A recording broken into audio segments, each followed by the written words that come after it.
That's 54,634 barrel average per day for the 29 days of the month so far. A couple big things that came up out of what's going on with our audit today. Roadside inspections.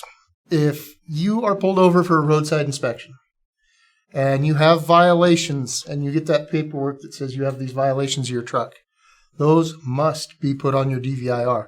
It's not an optional thing with the feds. That has to be put on the DVIR. Has to match what they write up. Because he will be pulling those tomorrow. And I don't think any of them are. Also, unassigned drive times, huge. He's going to be looking at that tomorrow too. Brian's been reassigning those where it has to be. You cannot sign out of the truck at the lap and drive home. Anytime a commercial motor vehicle moves, there has to be someone accounting for the miles. We know a lot of it is the shop, and we're addressing that and assigning it to the shop. But we know it's not the shop coming from Casper Sinclair to 3019 Salt Creek. It's by far better to have a violation if you're stopped than get stopped, not signed into the logging device if it's so equipped, because then he puts you out of service right there. Those are the two biggies we're seeing right now. Gilby, you got anything you want to talk about? Did you get that video for the fuel cloud in there? I did not. We're having a new system once we get Wyoming One call in there. Many of you guys probably seen the fuel tank sitting outside. It was our plan to have fuel in this yard by June 1st. That fell back. My next plan was July 1st. I wanted it to be there tomorrow. It's not, but we're going to be fueling here. You guys will still have your COM data cards, but we're not going to want you fueling at the truck stops if you don't have to. We can save up to 80 cents a gallon fueling ourselves. So, I mean, it's going to be big cost savings for us. But we're going to be using an app on the tablet that will allow us to sign in. Right now, it's just a driver PIN. And I'm going to have it set up that it's the same as your ADP number with leading zeros. So, like for ADP number 0042, you would add, it'd be 3 zeros and then 42. Big thing to remember when you sign in, make sure your name pops up. And we got to make sure that we select the correct truck number. We did find some stuff out about the way we relicense things here down in Wyoming that we may have some other issues there yet. So we probably may switch back to apportion plates, meaning we need to keep track of every single mile and gallon that we put on each individual truck, which we were currently doing. So this is just a little video of how it works while we got to sign in. You'll pull up right next to the fuel tank, and through Bluetooth connection, or I don't know how it works, it'll recognize any pumps that are nearby. And you just sign in, and we'll let Dave play it here. So imagine you're a driver.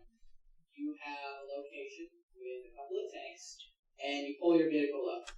You either have a cell phone in your pocket, iPhone or Android, that you can pull out with the app on it, or if you have a tablet permanently mounted on site, you can go right up to that, and that's going to be similar to a current card reading application.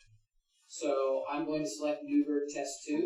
It's going to prompt me for my 5-digit PIN code. We chose 5 digits because it's essentially the same as any PAC Pride, CFN, or other card lock or fleet card system out there. So I will enter my PIN code. Calls back to the server for secure authentication. You can see your name up on the top. Kevin Bernheller. Lists off the tank name, the product, and then I can also view my access schedule. So if I have any limitations on when I should be able to get fuel, if I work 9 to 5, I should, some employers may not want me to be there at 1 in the morning. I can view that. Or if there's an issue with the tank, I can have a short description and take a photo. If I have a leaky nozzle, if something's not working, I can have that immediately sent to a service provider for equipment repair or just an internal person who's in charge of taking care of that. Once I activate the pump, I can view the vehicles which I'm authorized to use and select which one I'm driving. And this can be tied to actually outside integrations we're doing. Fuel Cloud currently has an integration with Verizon Network Fleet right now, where they have an in-vehicle telematics device that can communicate to our system and then pass data directly. So you don't even have to enter a vehicle number. It'll register what vehicle is pulled up, what is the odometer, any alerts that come up on the vehicle you can know about. So that is an option also to work. Once I select this, any of my custom fields, so if I have a job number and that is a required field, I'll put that in.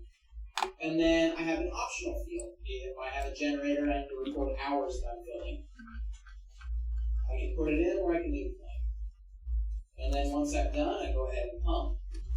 And then as the actual fuel is on and pumping, it's going through the meter. The meter is running back to the fuel cloud box, and the cloud box is communicating to the device. Important thing to note about our system is that, well, this works best when it's in cellular service. We have something called stow and go. So if you have a device out there and you're taking it to a logging camp or a job site where there's no cell phone or internet coverage whatsoever, you're totally fine. All you have to do is activate your device the very first time in cell phone range, and then you can take it wherever the job site is. And any personnel can do transactions on their phone or tablet, and then as soon as that tablet comes back in cellular service at the end of the day, or as they drive around, it will sync to the server and transmit all that information back, and anything that's missing will be synced up. Even if I have a cell phone and do a transaction, I smash my phone out of cell phone range by accident, the next person to do one will take his transactions and all the previous ones, which are also stored on the hardware, and then that'll sync up and say, mine was missing, and it will transmit his. You always have a reconciliation tool. So I'm going to go ahead and complete this transaction for 15.57 gallons. And now I will go back to the website. Pretty simple. There'll be 2 pumps on this tank that we have out here, and then our permanent tank, when we get that, will have 2 pumps. I'm pretty sure we'll just call them like west and east. So when you pull up, you can just put your name in, select the pump on the side you're at, and just start pumping. Is it going to be both sides? Yeah, we'll be able to drive down both sides. My plan is you guys would be able to pull into the yard, swing around all the trucks, and pull back up like as if you were parking, fuel up, and then swing back around and park. I think maybe there should be some markers for where people need to stop the first row of trucks, because people are parking like 10 to 15 fence posts back, and then the shop can't get out, nobody can get around anybody, they can't back out of their spot if there's another truck next to them, because the shop is right behind them. Yeah, so the fuel tank's going to be over there. They're not going to be able to park any closer to the fence. No, not close to the fence. No, closer to the entrance, like where the fence starts. Double stack. So we can double Yep, park. I'll put some markers on there. I did notice that they're starting to get further and further forward. Yeah, further back towards the shop. You should be able to just put a reflective pole or a colored pole Just like we did back on the... that is the line, yeah. So, Alan, you have anything? This audit is pretty serious. We're taking a lot of hits on stuff. I know David covered it already, but if you get what I want the word to get out to every driver is if you get stopped, if you have any contact with law enforcement, let us know. I don't care if they wrote paper or not. I want to know about it. So we're going to keep a spreadsheet. I know that I've talked about it and the percentages and how this works, but I'll give you a perfect example. Our score gets rated on our percentage of how many good inspections versus bad inspections. But if they're only filling paperwork out on the bad inspections, it gives a distorted perception of our company, and I've said that already. But to give you an example of that, on Thursday, the DOT had a checkpoint on Highway 59. We had one driver go through that got written up for a driver's license. So that was all I seen. That was submitted back to me. And of course I'm pissed because it looks like we're 100% non-compliant. We had one truck and it failed, so we're 100% failed, according to numbers. Now, as we look into it more, we had 3 drivers go through there: Tim Kruby, Benji Garza, and Ron Bernard. that were all good, all clean, but no paper written on them. I brought that up to the auditor today, and he agreed it's not how it should be working. So it gives us a little bit of, it just gives us an argument, that the numbers aren't right. What I want to do, and I know it happens all the time, is I need to keep a spreadsheet. We also had a driver get stopped the other day, and they did fill out an inspection, and it was a clean inspection. And I know you guys all know this, but if you get a clean inspection, then you get a $100 bonus for that inspection. So just make sure that we're doing that and submitting it. Even if they just stop you and wave you down, don't write any paperwork. I just want to make sure that we're documenting everything, just so that it's actual, and our numbers are factual. Second thing I really want to thank is all the drivers that have stepped up and helped on the water side. It's perfect timing. There's not a lot of companies that haul both water and crude, and our crude is slow right now until all these other flowbacks come on in August and September. So, we make it a win-win if we've got some drivers that can do both, and we're in heavy, heavy demand on the water side. And Gilby alluded to this. We're doing a lot of service work. Service work's good. It pays good. It gets our foot in the door with a lot of companies, and maybe we end up hauling production for them. Some of them have already asked us to submit bids for production water.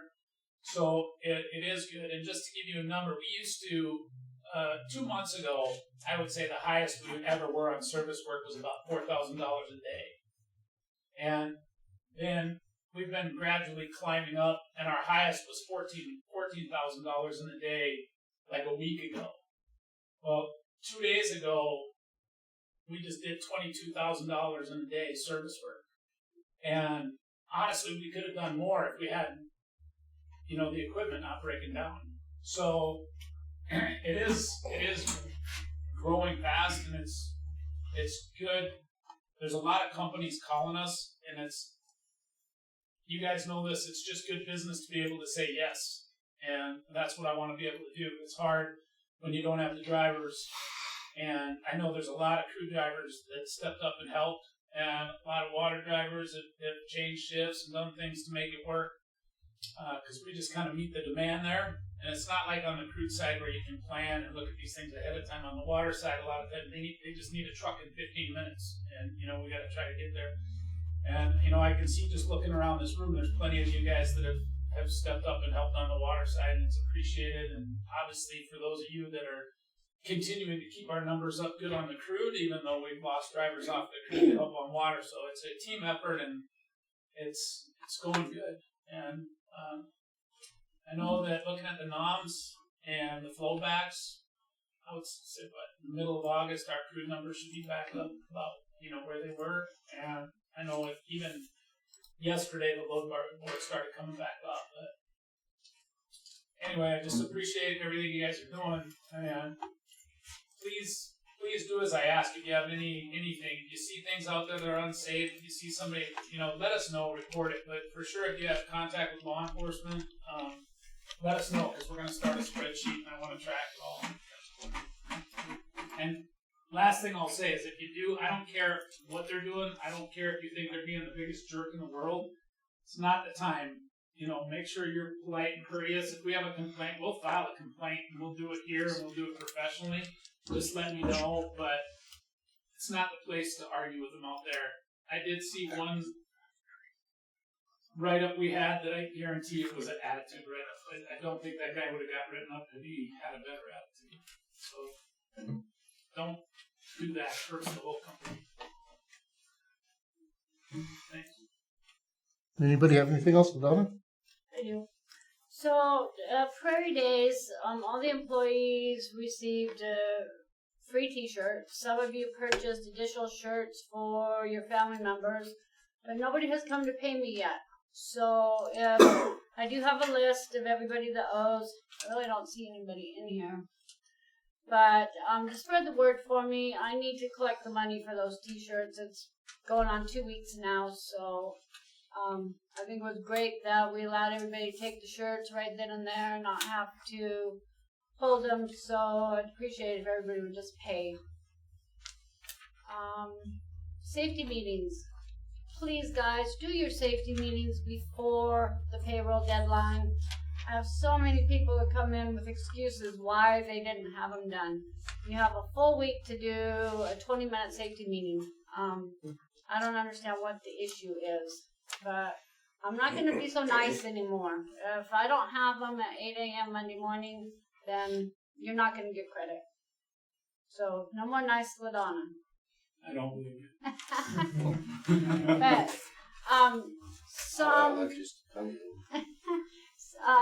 this week's payroll, we had some issues with IVMS. So if you see your statement and you didn't get your bonus because of IVMS, come see me because there were some issues and there are some corrections that will be made tomorrow. So just let me know. That's it. And note on the safety meetings, I don't post the one that has the link for you to get credit for it till Friday morning. I do that for Mary in Texas because she holds her meetings on Thursday. If I posted it first thing in the morning, none of her guys show up. They'll do the online.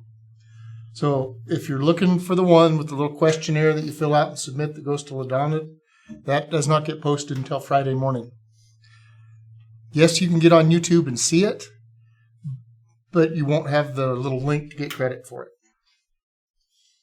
We can text you to watch it, right? And give you the folks. I would just as soon you comment here on YouTube because it'll show additional people later, and I check that on Friday when I send LaDonna the sign-in to see if anybody's commented there. Because if I get tied up and forget to write you down from a text message. She told me to text her. Yeah, if she would like a text, that's fine. But if you comment on YouTube, I'll copy those too. Because I copy everybody that signs in here and give to her, and then I just add to this. No, I just told them that rather than texting you if that does happen, because you're so busy, that they can just, so we don't have to have you get text and then you text it to me, they can just text me directly. That'll work. But just a reminder that if you're looking for that link, it doesn't get posted till Friday morning. That's all I had for you. I appreciate it, folks. Thank you.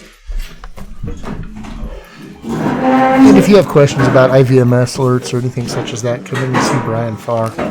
And also your safety focus word for this week is fuel cloud. Thanks for attending all.